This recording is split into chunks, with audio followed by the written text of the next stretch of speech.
ചന്ദ്രനിൽ ഒരു hydrogen bomb സ്ഫോടനം നടത്തി ചന്ദ്രൻ്റെ ഒരു ഭാഗം തകർക്കാനായി അമേരിക്ക ഒരു പദ്ധതി ഇട്ടു എന്ന് വാർത്തകൾ കേൾക്കുന്നുണ്ട്.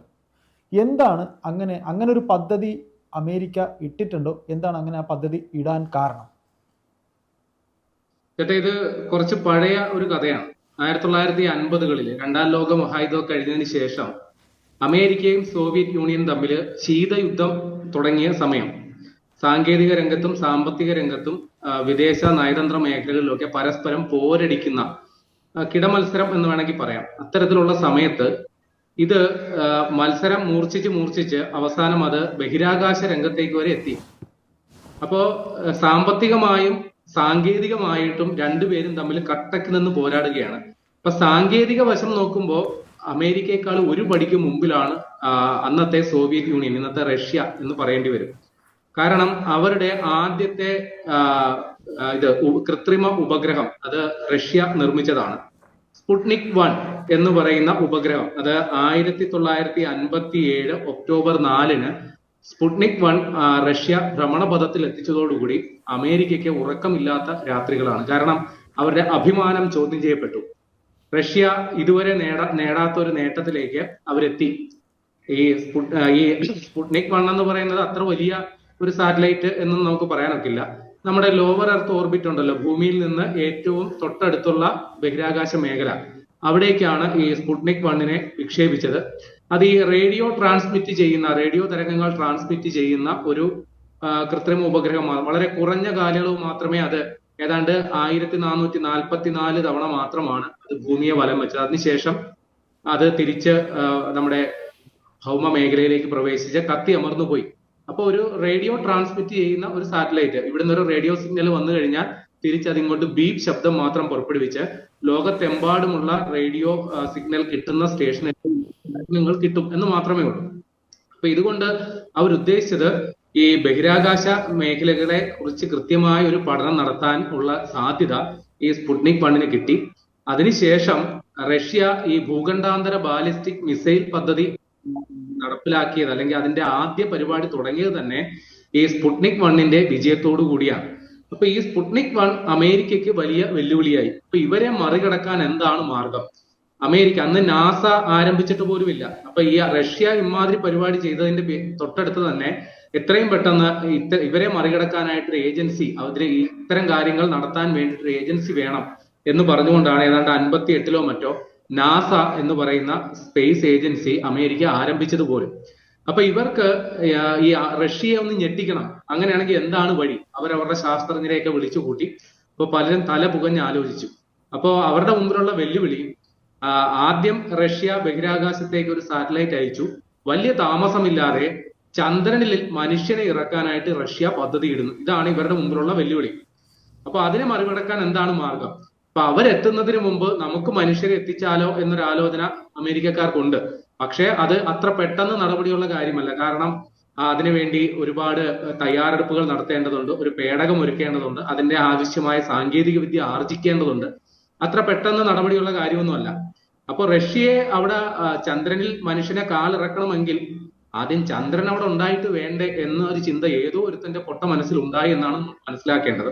അങ്ങനെ അവര് നിർദ്ദേശിച്ച ഒരു ദൗത്യമാണ് ഈ ചന്ദ്രനിൽ ഒരു വലിയ ഒരു സ്ഫോടനം നടത്തുക, ഒരു ആറ്റം ബോംബ് ഇടുക, അല്ലെങ്കിൽ വേണ്ട ആറ്റം ബോംബിനേക്കാൾ തീവ്രതയുള്ള ഒരു ഹൈഡ്രജൻ ബോംബ് സ്ഫോടനം ചന്ദ്രനിൽ നടത്തുക. അത് ചന്ദ്രനിൽ നടത്തി അവിടെ ഭീമാകാരമായ ഒരു കുഴി ഉണ്ടാക്കുക. ആ കുഴി ഭൂമിയിൽ നിന്ന് നോക്കിയാൽ കാണാൻ പറ്റണം. അങ്ങനെ നോക്കുമ്പോൾ അമേരിക്കയുടെ ഒരു ശക്തിയുടെ പ്രതീകമായിട്ട് ഭൂമിയിൽ നിന്ന് എവിടെ നിന്ന് നോക്കിയാലും അതവിടെ ഉണ്ടാകണം. ഇതായിരുന്നു അവരുടെ മനസ്സിൽ ആദ്യം ഉദിച്ച ആശയം. അപ്പൊ ഈ ഹൈഡ്രജൻ ബോംബ് വീഴ്ത്താനായിട്ട് അവരൊരു സ്ഥലവും കണ്ടെത്തി. അത് ഈ ടെർമിനേറ്റർ ലൈൻ എന്നാണ് അതിനെ വിളിക്കുക. മനസ്സിലാകുന്ന ഭാഷയിൽ പറഞ്ഞാൽ, നമ്മൾ ഭൂമിയിൽ നിന്ന് നോക്കുമ്പോൾ ഈ ചന്ദ്രന്റെ പ്രകാശവും അന്ധകാരവും തമ്മിൽ സംഗമിക്കുന്ന ഒരു നേർത്ത വര ഉണ്ടാവുമല്ലോ. അതായത് നമ്മൾ ഭൂമിയിൽ നിന്ന് നോക്കുമ്പോൾ തെളിച്ചമുള്ള ആ ഒരു പ്രദേശം, അത് കഴിഞ്ഞാൽ പിന്നെ ഇരുട്ട്. അപ്പൊ ആ ഭാഗത്തൊരു കുഴി ഉണ്ടാക്കിയാൽ തീർച്ചയായിട്ടും അവിടെ നിന്ന് ഈ മോതിരത്തിൽ വജ്രം ഘടിപ്പിച്ചതുപോലെ, ഒരു ടോർച്ച് ലൈറ്റ് തെളിച്ചതുപോലെ ആ കുഴിയിൽ കൂടി കുറെ കൂടി പ്രകാശം ഭൂമിയിലേക്ക് പ്രവഹിക്കും.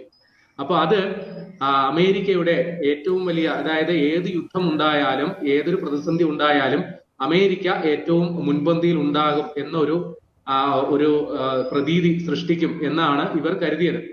അപ്പൊ ഇതിനു വേണ്ടിയിട്ട് ലെണോർഡ് റീഫിൽ എന്ന് പറയുന്ന ഒരു ശാസ്ത്രജ്ഞൻ നമ്മുടെ അമേരിക്കയുടെ വ്യോമസേനയുമായിട്ട് കൈകോർത്തു.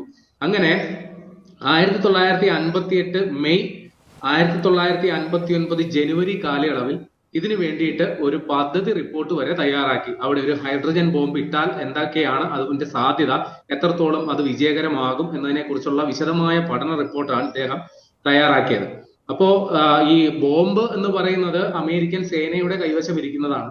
അപ്പൊ അതില് ഏതോ ബുദ്ധിയുള്ള ഒരുത്തൻ അവനൊരു ചിന്ത പോയി, ഈ നമ്മുടെ ചന്ദ്രനിൽ ഇമാതിരി ഒരു സ്ഫോടനം നടത്തിയാൽ അതിന്റെ ഏതെങ്കിലും തരത്തിലുള്ള പരിണിത ഫലം അത് ഭൂമിക്കും ഏറ്റുവാങ്ങേണ്ടി വരുമോ എന്ന ഒരു ചിന്ത ആർക്കോ തോന്നി. അങ്ങനെയാണ് ഈ പദ്ധതി ഉപേക്ഷിക്കപ്പെട്ടത്. കാരണം തീർച്ചയായിട്ടും അവിടെ ഇത്രയും വലിയ സ്ഫോടനം ഉണ്ടാക്കിയാൽ ഉറപ്പായിട്ടും അതിന്റെ ഈ അവശിഷ്ടങ്ങൾ അത് അന്തരീക്ഷത്തിൽ പടരും. അതിന്റെ നല്ലൊരു വിഹിതം നമ്മുടെ ഭൂമിയുടെ ഉപരിതലത്തിൽ വന്ന് പതിക്കും എന്ന് നമ്മൾ മനസ്സിലാക്കണം. അതൊരു പക്ഷേ ഭൂമിയില് നമുക്ക് ചിന്തിക്കാനാവാത്ത പ്രത്യാഘാതങ്ങൾ ഉണ്ടാക്കിയേക്കാം. ഒരുപക്ഷെ അമേരിക്ക നേരത്തെ ഹിരോഷിമയിലും നാഗസാക്കിയിലും ആറ്റം ബോംബ് വിട്ടതിനേക്കാൾ ഭീകരമായ അവസ്ഥ ഇതുമൂലം ഉണ്ടായേക്കാം എന്നുള്ളൊരു ചിന്ത അവിടെ വന്നു.